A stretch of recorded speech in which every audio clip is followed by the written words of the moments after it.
At the Dongwuri building, scientist Young Chol calls the police to warn them that he's planning a terrorist attack. He grabs a needle and injects a viral strain into his own body while explaining that he's the only vaccine. In the same building, Chain's Bio is holding a conference.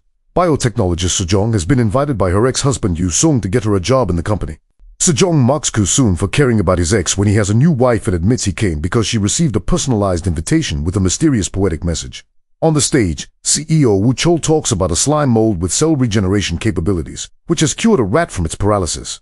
When he sees Young Chul at the back, he freezes for a second before jokingly concluding that science may soon create a society where people can't have bad thoughts about others. Meanwhile, Yoon Sok is having lunch with his wheelchair-bound sister Yoon-hee. Sadly, Yoon Sok's shift starts soon, so Yoon-hee decides to explore them all alone. After the conference, Yu Sung introduces Sejong to Woo Chul. However, their meeting is interrupted when Woo Chul gets a call from Bong Suk, a member of the counterterrorism squad. When Bong Suk mentions Young Chul, Woo Chul immediately postpones the meeting and leaves the room. Sejong is annoyed, so Yu Sung tells her to follow him to give him a business card. In the hallway, Woo Chul learns about Young Chow's threat and that the counterterrorism squad will be arriving soon. He makes his way into the VIP room and is followed by Young Chow, which is seen by Sejong. Young Chul accuses Woo Chul of hiring him only to steal his research and fire him. However, Woo Chul points out that Young Chul's research can't be used anywhere. When Young Chul says he's taking humanity to the next level, Woo Chul calls him a psycho and pushes him against the door, telling him to leave. In the hallway, Sejong sees this tension and decides to leave. Then Woo Chul accuses Young Chul of seeking human extinction. But Young Chul clarifies that it's actually the birth of a new humanity with perfect communication and no jealousy or suspicion. Woo Chul laughs at the idea and gives him a sarcastic double thumbs up while calling him crazy. When Woo Chul is about to leave, Young Chul injects him with pathogens in the neck. A furious Woo Chul throws Young Chul around a few times before pushing him into the bathroom. Then he blocks the door with a chair. On his way out, he accidentally steps on the needle. In the hallway, he's about to call the police when suddenly he starts vomiting a massive amount of white mucus that spreads strands on the carpet. Soon he collapses and his body begins to twist in grotesque ways as he transforms into a zombie. At that moment, 3 men notice him and try to call the emergency service, but Woo Chul jumps on them and bites them. In the lobby, Bong Suk arrives with his team as a group of people start screaming. A zombie appears nearby and the team tries to check on him, but the hallway suddenly gets flooded with new zombies who keep vomiting the white liquid. Bong Suk immediately orders a complete lockdown. In the restaurant, Sejong and Gu Sung are having lunch. She wonders why he married her, so he admits that he liked her headstrong nature even if he often scolded her for not compromising. However, he couldn't keep up with her and felt like a coward, which is why he broke up with her. Feeling uncomfortable with his confession, Sejong decides lunch is over and they leave. Then 2 mean students drag So-yin into the restaurant and force her to pay for their expensive sushi order. On the stairs, Yeon Sak is on his way to his post when he receives orders on his radio. However, the heavy static prevents him from understanding the message. At that moment, he hears lots of screaming. Outside, buses full of police officers arrive and block the building, asking any passersby to take another road. In the mall area, horrified men run around telling the crowd to run. Soon the zombies arrive and start attacking people, so the crowd runs away in panic. 2 men crash into Yoon-hee and throw her off her chair, but nobody stops to help her. Sejong hears her cry out, so she goes back to help with Jusong. Together they put Yoon-hee back on her chair and run away from the incoming horde. Unfortunately, the zombies are fast and one of them manages to knock down Sejong. Yoon Sok arrives just in time to grab this zombie and throw him away from the group. The creature gets distracted by the people on a glowing sign and keeps pounding on it, giving the group the chance to run away. No matter where they look, zombies are blocking the corridors and biting people. The group ends up hiding inside the camping gear shop with other survivors. Sejong sees that Bong Suk is being overpowered by a zombie and goes out again to help him. Then they rush together into the store to finally lock the door. The zombies immediately pile up against the glass walls and Bong Suk steps away in fear, accidentally turning off the lights in the process. The zombies instantly calm down because they can't see them anymore. Bong Suk tells the group about the call from a terrorist and Yoon-hee tries his radio, but it won't work. Suddenly the zombies at the store notice that there were people trapped in the restaurant, so they rush to that door instead. Since they can't break in, a zombie throws her head and groans, causing all the other zombies to do the same. Now they're coordinated and step back to attack the door at the same time. As the glass begins to crack, Sejong writes turn off the light on her phone and is seen by So-yoon, who quickly presses all the switches. The restaurant goes dark, so the zombies start crawling away. At that moment, an advertising screen on the restaurant begins playing a video. Since the zombies can't tell the difference, they immediately come back and push each other to try to reach the screen. As the glass cracks, the group in the store wants to do something, but Bong Suk says they can only wait. Sejong then notices the cardboard standees and thinks they could be bait, so Yoon-hee offers her electric wheelchair to move them. They tie the standees around the chair and keep the gear shift pressed with a hair tie, so the chair moves through the corridor on its own. As soon as they see it, the zombies run after it. Then Sejong opens the door and calls the people in the restaurant. At first only Soo-yeon is brave enough to cross, but this inspires the others to follow her. However, the mean girl is too scared to continue and decides to go back to the restaurant, so Gyu-sung volunteers to get her. At the same time, the zombies catch up to the chair and destroy all the standees. One of them goes back and attacks the duo as they cross. Gyu-sung pushes the girl off and throws things at the zombie to make it chase after him. Sejong takes the chance to bring the girl into the store. In a sports shop, Gyu-sung moves some standees before hiding behind the clothes. The zombie comes inside and goes from standee to standee looking for flesh to feed. Meanwhile, the zombies around the chair keep trying to bite the cardboard. One of them finally realizes that these aren't real people, so he starts groaning and the others do the same. As the one in the sports shop also copies them, Sejong realizes this is the zombie's way to share information. Slowly evolving, the zombie in the shop goes from crawling to actually standing on her legs. Now she knows how to actually search for something and quickly finds Gyu-sung, who tries to run away. The zombie tackles him, but she also falls in the process, so Gyu-sung keeps running.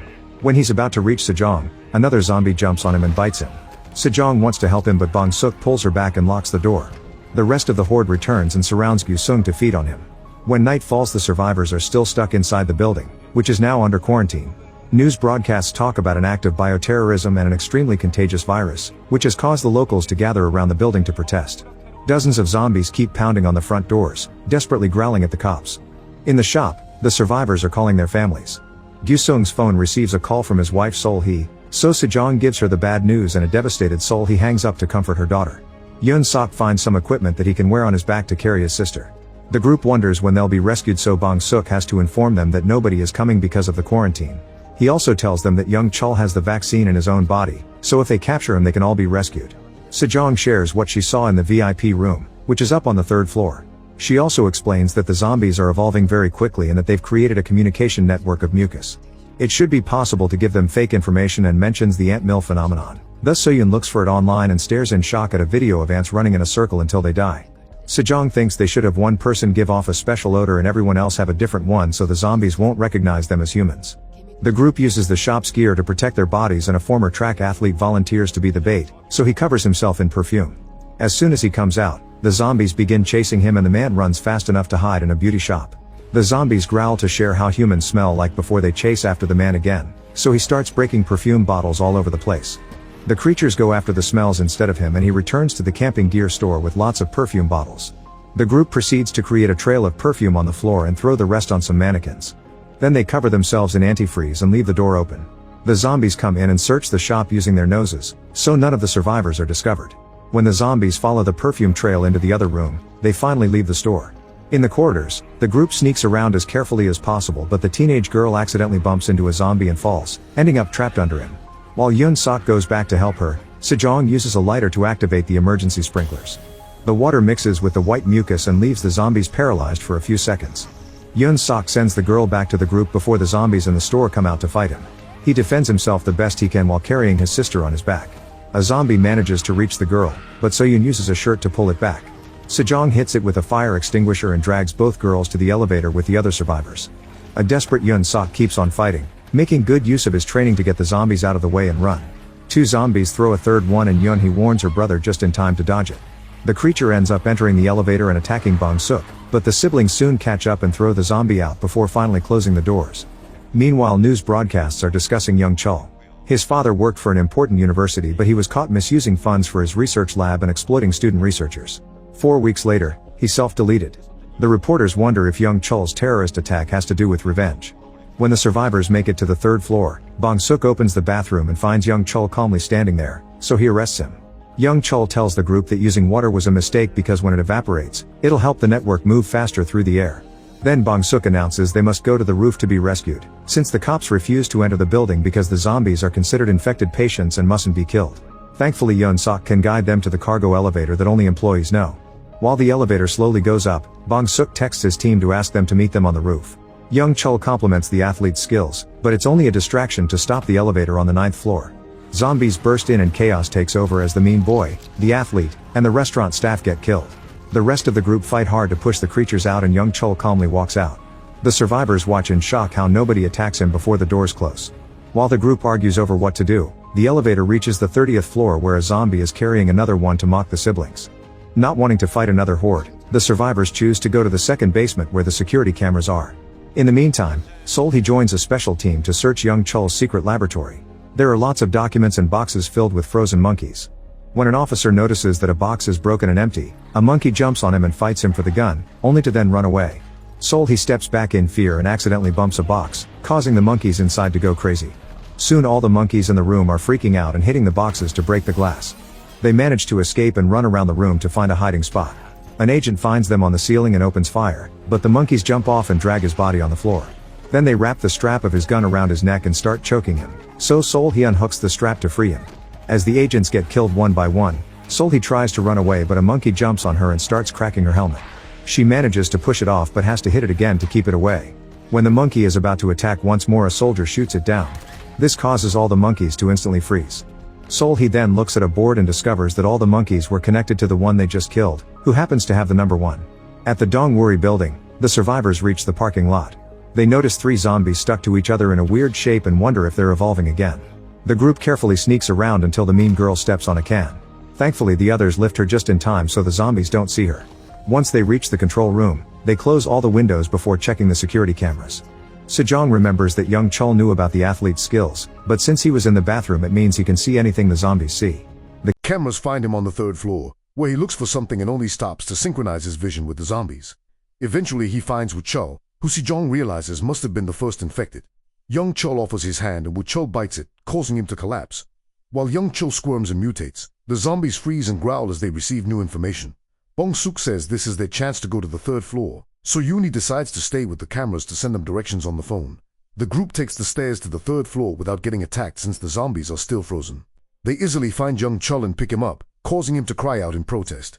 The zombies immediately wake up and start chasing them, so the group runs to hide in the nearest office. When the zombies stop at these doors, Sejong watches young Chul's moving eyes and realizes he's communicating with them, so she blindfolds him and announces they're leaving.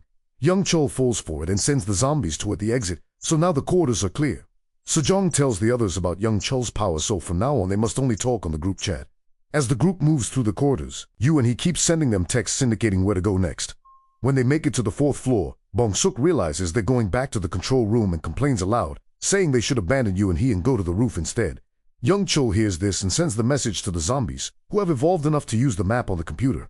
A furious Yoon Sok shakes young Chul to make him stop, but it's too late. When he tries to take him away, Bong Suk points a gun at him and reminds him they must protect the vaccine, so he must abandon his sister. Yoon Sok lets go of young Chul but runs anyway. While the control room gets surrounded by zombies, Sejong takes the gun from Bong Suk and says they'll wait for the siblings to come back. A survivor grabs her from behind and makes her drop the gun, so Bong Suk picks it up and hits her with it. Then he forces everyone to start making their way to the roof. Yeon Sok calls Yoonhee for directions to save her. However, Yoonhee tricks him into getting in an elevator without access to the basements. She says a final goodbye before the zombies break in and kill her while Yeon Sok has a breakdown. Minutes later, young Chul falls on his knees and starts crying too. The group gets a message from Yeon Sok promising to kill young Chul for revenge and saying that the survivors won't get out alive. Then young Chul starts laughing. After protecting his arms with tape and getting a knife, Yoon Sok goes to the hallway and begins killing zombies without mercy. He makes it to an office and checks the cameras to find the location of the survivors, which he broadcasts on the PA system. Soon a zombie finds them and tackles Bong Suk, who responds by shooting it. A man calls out his hypocrisy since earlier Bong Suk said these were patients, so Bong Suk shoots him in the leg. Hearing the horde coming, Bong Suk hides with young Chul in a store, leaving Sejong and the 2 teenage girls to run away alone. Bong Suk listens to the horde growling as they cross the corridor and waits until they're gone to come out with young Chul. However, the zombies are still there and have learned to be silent as a trap. They attack Bong Suk and a fight ensues as he uses his police training to fight all his enemies at the same time. The women take this opening to recapture young Chul and drag him away. Then Bong Suk retrieves his gun to shoot down the zombies, but the noise attracts even more creatures. When he tries to run away, the wounded man grabs his ankle to make him fall and Bong Suk can't shoot him because he's out of ammo. The zombies quickly surround them to kill them both. In a storage room, Sejong ties young Chul to a shelf with tape. Then she texts the girls, explaining she retrieved Bong Suk's phone to call the rescue team. Since other survivors who were in the group chat have become zombies, young Chul looks at the text through their eyes and learns the plan. The mean girl has a breakdown and apologizes to So-yoon, who asks her to do it after they escape. Meanwhile, Solhi explains to the special forces that the infected can't be cured because nerve cells never recover. She also tells them that killing the first zombie stops all the others. The officers decide to call the building's security company to gain access to the cameras to look for the first infected. After a long search, they learn that Wu Chul was the first zombie. Carefully sneaking around, Sejong manages to find the phone and calls the special forces to explain what happened. The agents decide to split the rescue team so half of them can secure the vaccine and the other half can go after Wu Chao. After Sejong walks away, it's revealed that a zombie on the floor is alive and heard everything. So young Chul also knows it. The rescue team lands on the roof and makes their way downstairs, killing a few zombies that get in the way. However, young Chul has sent a whole horde to block a corridor and one of the rescue halves immediately gets overpowered by sheer numbers. In the storage room, the teenage girls get excited because they hear a knock and a voice saying it's the rescue team. However, when they open the door, they discover that the zombies can now talk. The creatures easily push them to burst in and free young Chul. The mean girl throws Soyeon with a zombie as a distraction and tries to escape, but she bumps into another creature and collapses. Soyeon quickly transforms and young Chul makes her kill the mean girl. The other half of the rescue team makes it to a corridor full of zombies, and after lots of struggle, they manage to kill them all including Wu Chul. They think it's now over, but their zombified teammates show up with a horde for another battle. Unfortunately, these soldiers are quickly brought down too. In the laundry room, Sejong hides as she watches young Chul walk with his zombie army. Suddenly, Yun Sok appears and starts killing the creatures, who for some reason won't fight back. Young Chul realizes that Yun Sok is covered in so much zombie blood and mucus that they don't detect him as human anymore, so he gives them the order directly. While Yun Sok tries his best to defend himself against such a horde, Sejong brings young Chul down with some boxes and wraps a cable around his neck, which she then ties to a shelf. Young Chul calls his army for help, so the zombies release Yun Sok to rescue their leader. Now Yun Sok has an opening to kill the last few zombies in the room and gets ready to kill young Chul too, but Sejong stops him and reminds him of the vaccine. A furious Yun Sok starts choking her, but let's go to chase after young Chul. Suddenly something moves behind young Sok and he's shocked to find his sister, who can walk now because she's a zombie. Yun Sok runs to reunite with her, but Yuni takes his knife and stabs him to death. Young Chul finds Sejong, who throws the invitation at him because she's realized he sent it. It was Sejong who reported his father's dirty business, and young Chul overheard him say her name on the phone. However, young Chul thinks that incident was caused by miscommunication, which is why he wants to connect all of humanity's minds as one. Sejong is shocked to see young Chul cry, but before she can react, new agents burst in and she rushes to hide. The men capture young Chul and see Sejong but leave without her. When she has an opening, she runs to hide in the storage room, and the zombies won't move away from a door. Afterwards, Sol-hee calls Sejong and tells her about the monkeys. Sejong realizes that the main monkey wasn't the first infected, it was the one controlling all the others. So he runs to tell her bosses that they must kill young Chul, but they refuse to murder the vaccine. When the escort team is about to reach the roof, more zombified soldiers appear and quickly kill all the agents. Then young Chul takes his horde to the roof to kill all the agents there too. Now they can leave the roof by sliding down a cable and land directly in the parking lot, where young Chul uses a soldier's phone to call the leader and pretend the arrest was successful. They get in a van and finally leave the building. On the street, young Chul releases his zombie army on the protesters and cops around the building. He even moves one of the buses to open the barrier and spread the chaos.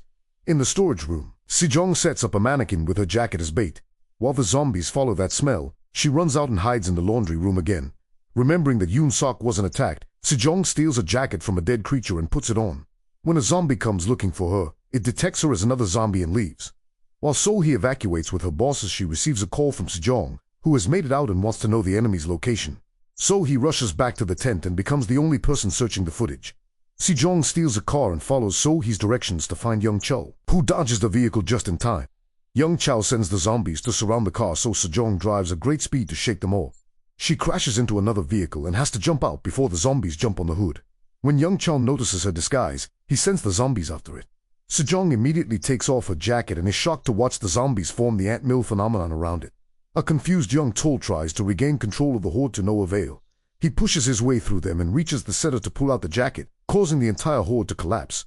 When they wake up, they're moving on all fours again, which means their evolution has been reset. Noticing this, Sejong throws herself at young Chul, who easily brings her down. However, this is her plan and quickly rolls under a bus with a sign with big faces. The zombies think the signs are real people again, so they run toward the bus and push young Chul against the fire in the process. As he desperately tries to shake the flames off, the zombies copy his movements. Suddenly they all freeze, meaning young Chul is finally dead. While staring at the creepy statues, Sejong calls Sol-hee, who confirms that zombies in every location are frozen too. After Sejong leaves, one of the zombies moves. Make sure to subscribe and turn on notifications so you can watch more videos like this. Thanks for watching.